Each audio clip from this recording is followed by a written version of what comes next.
Hare Krishna, saludos, bienvenidos nuevamente. Vamos a continuar con la lectura del Srimad Bhagavatam, canto primero, capítulo 16, texto número 3. Om Namo Bhagavate Vasudevaya. Om Namo Bhagavate Vasudevaya. Om Namo Bhagavate Vasudevaya.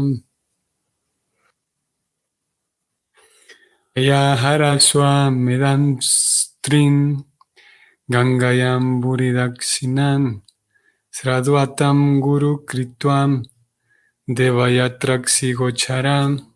La traducción de este verso es la siguiente. Maharaj Pariksit, después de haber elegido a Kripacharya para que lo guiara como maestro espiritual, ejecutó 3 sacrificios de caballo en las riberas del Ganges. Estos se realizaron con suficientes remuneraciones para los participantes. Y en esos sacrificios hasta el hombre común podía ver a los semidioses. Ya en este texto 3, luego de haber señalado el hecho de que Pariksit nació con todas las cualidades que habían predicho los astrólogos, que reinó como un gran devoto, con la ayuda de su gabinete de santos y brahmanas, que aparte se casó con Iravati, ayer se mencionó eso, y hoy, como un dato muy interesante, se menciona la relevancia desde, como digo, desde textos muy tempranos, que es este número 3, se deja ver un dato muy, muy relevante de su gobierno. Y es que se mencionan estos sacrificios de caballo. Vamos a leerlos nuevamente. Primero, escogió a un maestro espiritual para que lo guiara en estos rituales que iba a ejecutar. Su nombre era Kripacharya. Kripacharya, ustedes sabrán, a lo largo del Bhagavatam también es una persona que figura, entra y sale en diferentes capítulos, Kripacharya.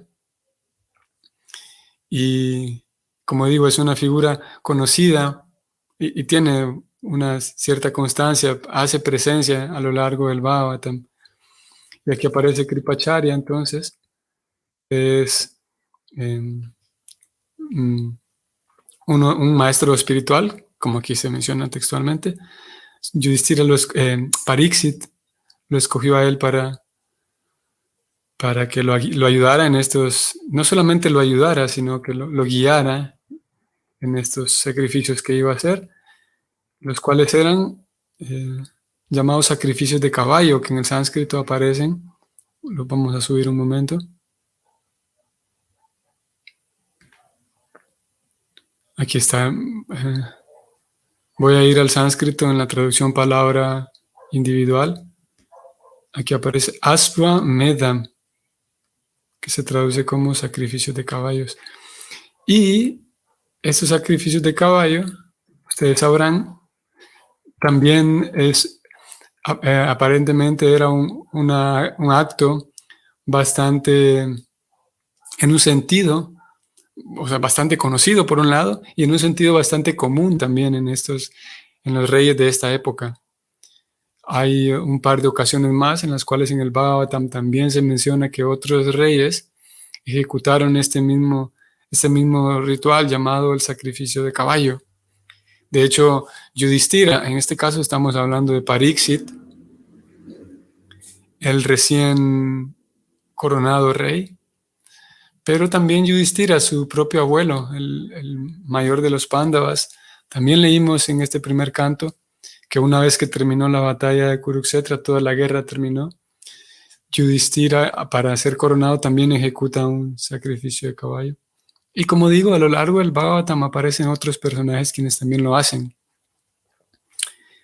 Y era una práctica de alguna manera popular, digamos. Vamos a mencionar un poco de ello más adelante, después de que leamos el significado. Como último punto aquí en la traducción, Vale la pena resaltar, que también lo vamos a mencionar un poco más adelante.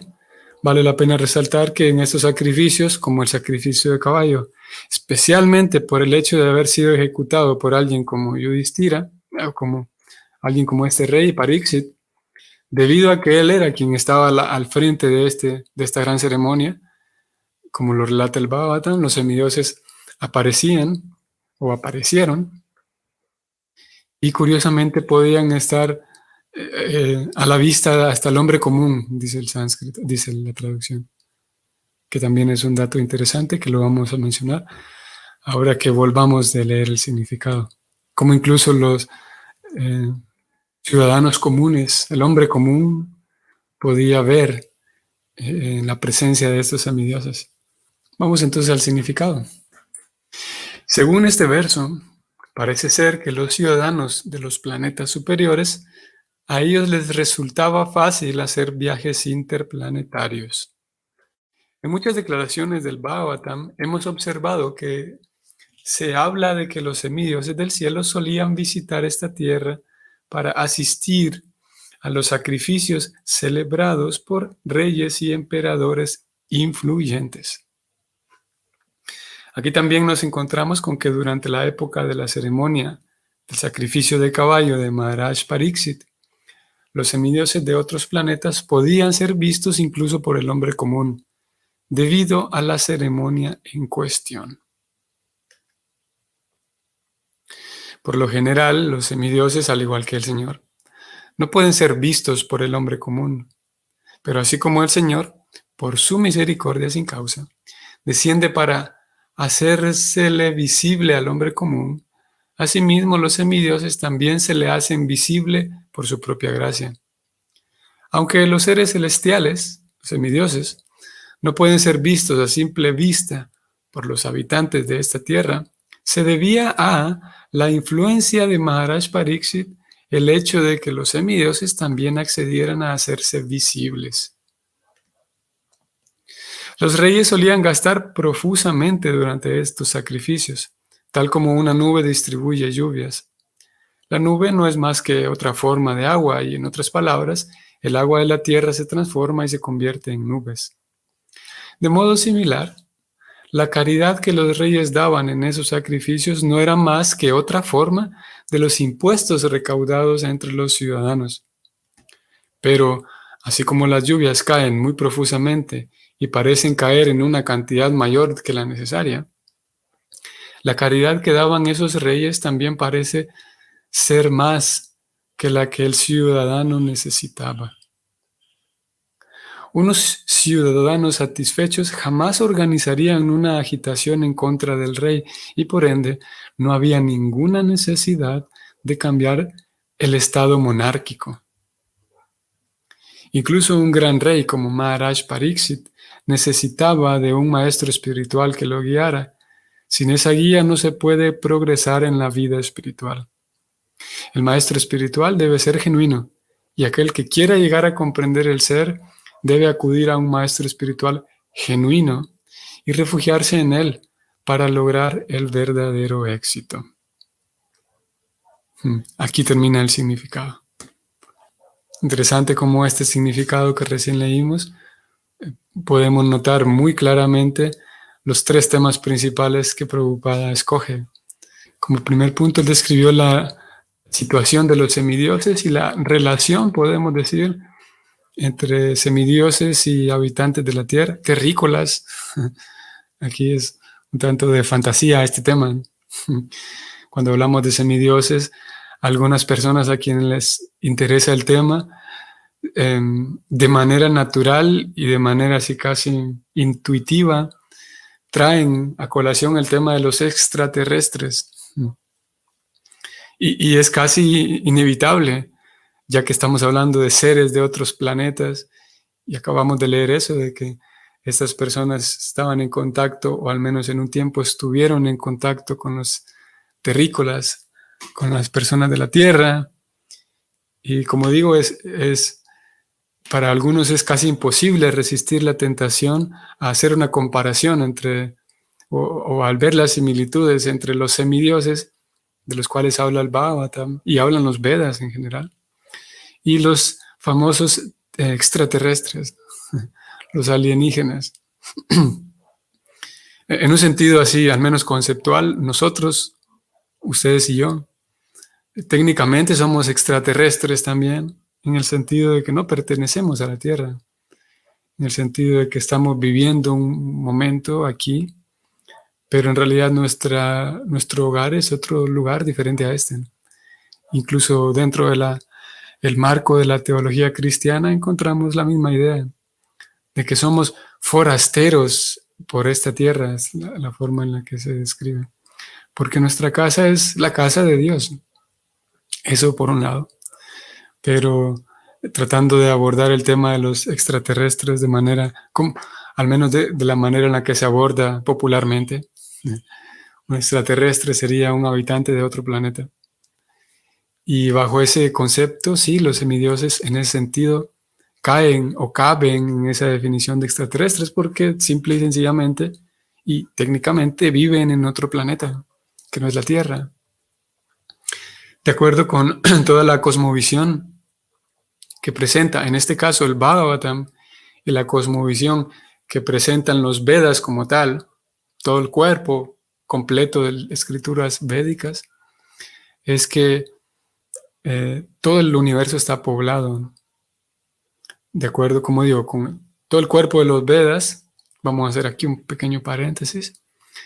Vale la pena recalcarlo y recordarlo que los Vedas son una colección tan vasta, tan grande, inmensa de libros que abordan tantos temas, todos los temas que tengan que ver con el desarrollo humano, con el interés de un ser humano.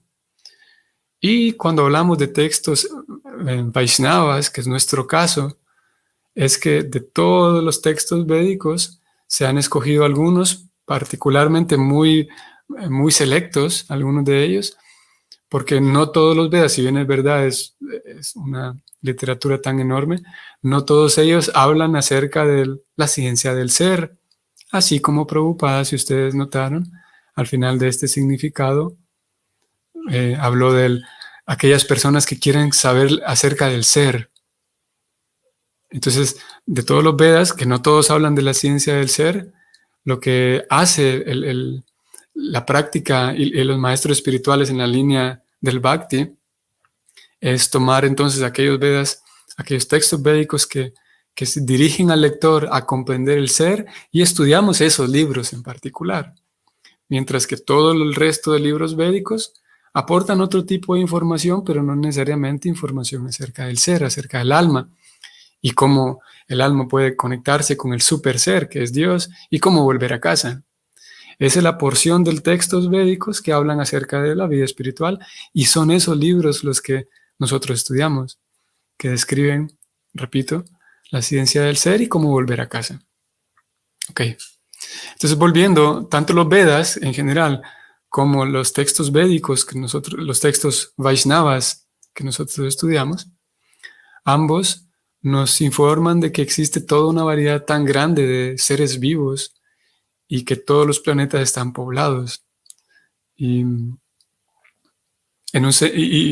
partiendo de eso, hay planetas que son superiores, hay planetas que son intermedios y planetas que son inferiores, debido a que ese patrón de jerarquía se repite a lo largo de todo el universo, ya sea en cosas muy grandes, como en este caso estamos hablando de planetas, o en cosas muy pequeñas, como el caso de una fruta, que podemos encontrar frutas, cualquier cosa en realidad, de primera clase, en muy buen estado, cosas que están en muy mal estado y cosas intermedias. Esa jerarquía superior, inferior e intermedia está distribuida por todos lados y en el caso de los planetas también, de acuerdo, como digo, con la cosmovisión que presentan toda la literatura védica y los textos Vaishnavas también.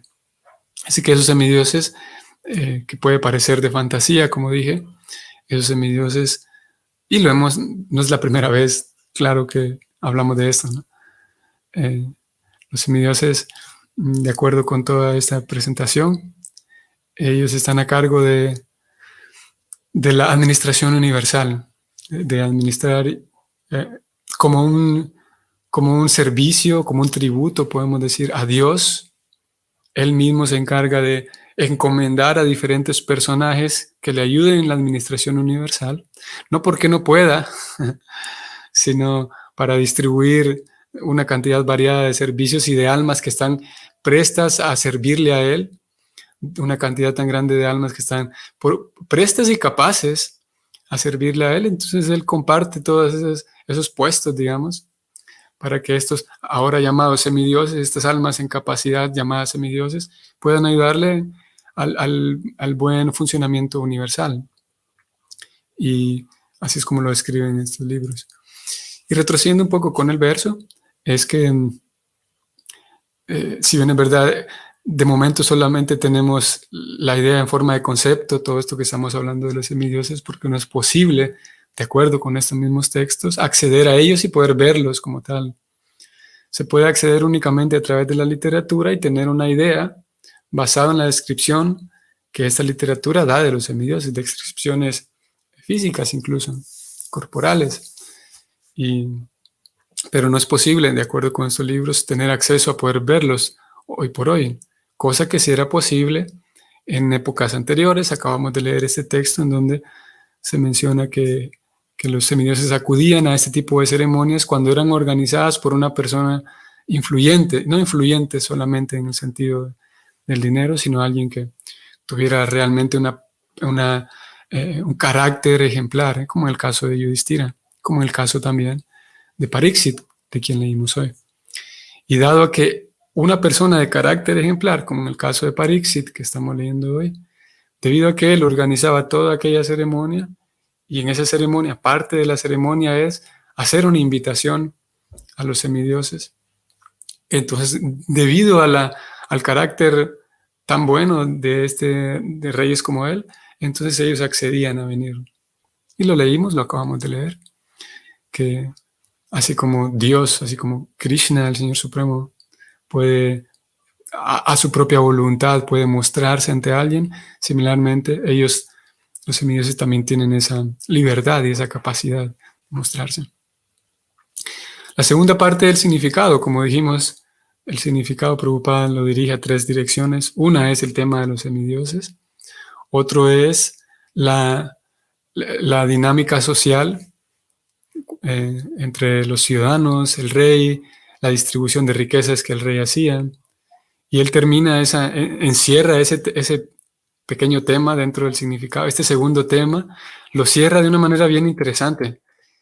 Él dice que nadie le molestaba esa monarquía. Él dice. Estoy aquí subrayándolo para quienes están viendo la pantalla. Prabhupada concluye este segundo tema dentro del significado diciendo que no había ninguna necesidad de cambiar el estado monárquico. Y ustedes sabrán, quienes estén más familiarizados con el Bhagavatam principalmente, y con la obra completa de Prabhupada, ustedes sabrán que él cada tanto y en ciertos momentos describe ciertos detalles de ese sistema monárquico. En algunas ocasiones profundiza un poco más y con palabras muy contundentes y con argumentos muy sólidos también. No es que él defendía únicamente la monarquía de una manera ciega y fanática y ideológica, sino con suficientes argumentos contundentes también. Y aquí él acaba de describir cómo en esas grandes festividades, porque en realidad no eran ceremonias, no era solamente una ceremonia ritual solemne, sino también era toda una festividad en el palacio, porque recordemos que eran eventos a escala súper mayor, a escala muy grande, organizados por el Estado, ¿no? Y en donde todos eran participantes, donde todos eran invitados, en donde, como leímos, había una distribución de bienes, había una distribución de alimentos, había una distribución de todo lo que la población necesitaba. Y al mismo tiempo, no solamente en bienes, sino, creo que ustedes y yo sabemos, todos sabemos, cómo es necesario para el buen funcionamiento individual y colectivo, es necesario una cierta cantidad de festividad, podemos decir, una cierta cantidad de ciertos momentos en los cuales la persona misma pueda soltarse, podemos decir, pueda tener espacios en donde el canto y el baile y la algarabía y esos momentos así de emoción también son necesarios para el buen funcionamiento social. Y aquí lo vemos al rey, como lo leímos en este significado. Aparte de organizar esos eventos a una escala muy grande para el beneficio de todos y obviamente también para el beneficio espiritual de todos, debido a ello los ciudadanos estaban contentos, lo acabamos de leer aquí. Aparte, no solamente por la organización de estos eventos, sino también porque había una distribución de todo de parte del rey. Distribución de bienes, de alimentos, de ropa, de tierras a veces, de animales, de granos.